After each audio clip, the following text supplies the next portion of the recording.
Ternyata hewan itu ada macamnya loh. Yang pertama hewan ternak. Hewan ternak itu adalah hewan yang bisa kita ambil manfaatnya atau bisa kita ambil hasilnya. Contohnya ayam, bisa kita ambil telurnya atau dagingnya. Lalu hewan ternak lainnya, sapi misalnya, bisa kita ambil susunya, dagingnya. Lalu hewan yang bisa kita keternakan selain ayam dan sapi ada lagi kambing. Kambing juga bisa kita ambil susunya, bisa kita makan dagingnya, dan lain-lain ya.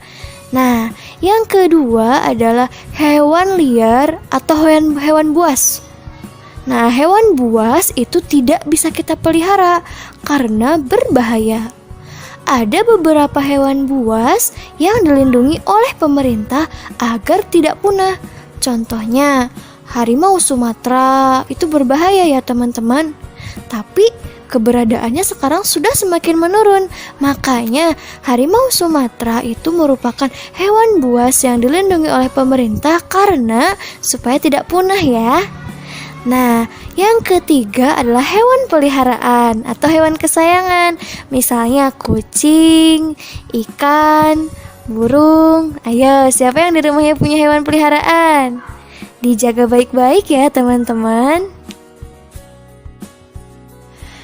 Nah, keberadaan hewan di dunia ini memiliki beragam manfaat. Nah, berikut adalah manfaat hewan bagi kehidupan manusia. Yang pertama, sebagai bahan sandang atau bahan pakaian. Yang kedua, sebagai bahan pangan atau makanan. Yang ketiga, sebagai bahan untuk obat-obatan. Yang keempat, hewan dapat dimanfaatkan tenaganya untuk membantu pekerjaan manusia. Yang kelima, hewan dapat dijadikan sebagai alat transportasi. Yang keenam, hewan dapat dijadikan sebagai kerajinan tangan. Yang ketujuh, hewan dapat digunakan sebagai penghasil pupuk organik. Yang kedelapan, hewan dijadikan sebagai alat komunikasi. Yang kesembilan, hewan dijadikan sebagai alat pemburu atau pelacak. Yang kesepuluh, hewan dijadikan sebagai perhiasan. Yang ke-11, hewan dimanfaatkan untuk objek percobaan atau penelitian oleh para ilmuwan. Dan yang ke-12, hewan sebagai hewan peliharaan.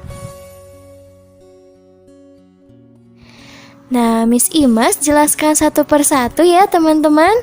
Nah, manfaat hewan yang pertama yaitu sebagai bahan sandang atau pakaian.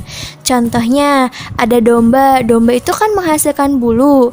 Bulu menghasilkan kain wool yang dapat digunakan atau dijadikan sebagai sweater.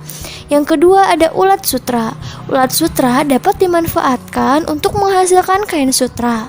Ada juga sapi, kerbau, diambil kulitnya untuk dijadikan sebagai jaket. Manfaat yang kedua yaitu hewan dapat dijadikan sebagai bahan pangan atau makanan. Nah, banyak banget hewan yang bisa kita konsumsi ya teman-teman.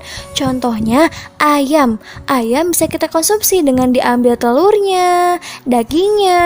Nah, ada juga sapi. Sapi bisa kita konsumsi susunya, dagingnya. Nah, kambing juga bisa menghasilkan susu, daging. Nah, ada juga lebah. Lebah menghasilkan madu yang bisa kita konsumsi. Manfaat yang ketiga yaitu hewan sebagai bahan untuk obat-obatan. Contohnya adalah ikan. Ikan menghasilkan minyak ikan untuk suplemen makanan yang membuat tubuh manusia sehat. Lalu hewan yang lain yang untuk obat itu cacing tanah. Cacing tanah dapat dimanfaatkan untuk mengobati penyakit tipes dan lain-lain ya teman-teman. Masih banyak lagi hewan yang bisa kita jadikan untuk obat-obatan. Nah, yang keempat yaitu hewan dapat dimanfaatkan tenaganya untuk membantu mempermudah pekerjaan manusia. Contohnya nih, kerbau atau sapi biasanya digunakan oleh petani untuk membantu membajak sawah. Ada juga gajah. Gajah biasanya digunakan untuk membantu mengangkut barang-barang yang berat. Contohnya kayu dan lain-lain. Ada juga kambing. Kambing biasanya digunakan untuk membantu membersihkan rerumputan. Yang kelima yaitu hewan dapat dijadikan sebagai alat transportasi. Contohnya kuda. Kuda bisa dijadikan sebagai alat transportasi andong. Yang keenam, hewan dapat dimanfaatkan untuk dijadikan kerajinan tangan. Contohnya nih teman-teman, cangkang telur bisa kita jadikan untuk kerajinan mozaik. Ada juga tanduk rusa. Tanduk rusa bisa kita jadikan untuk hiasan dinding. Lalu ada kulit sapi, kulit kerbau bisa kita jadikan sebagai bedug di masjid-masjid tuh teman-teman.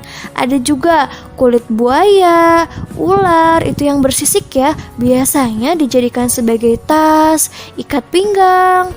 Lalu ada bulu angsa. Bulu angsa biasanya dijadikan untuk kok, tahu kok kan? Untuk permainan bulu tangkis. Nah, ada lagi cangkang kerang. Cangkang kerang biasanya dimanfaatkan untuk meronce. Meronce untuk dijadikan hiasan, pintu, dan lain-lain. Yang ketujuh yaitu hewan dapat dimanfaatkan sebagai penghasil pupuk organik. Nah, pupuk organik disebut juga pupuk kandang, yaitu pupuk yang berasal dari kotoran hewan ternak ataupun unggas. Contohnya, kotoran sapi, kotoran kambing, domba, dan ayam yang berfungsi untuk menyuburkan tanah. Yang kedelapan yaitu hewan sebagai alat komunikasi.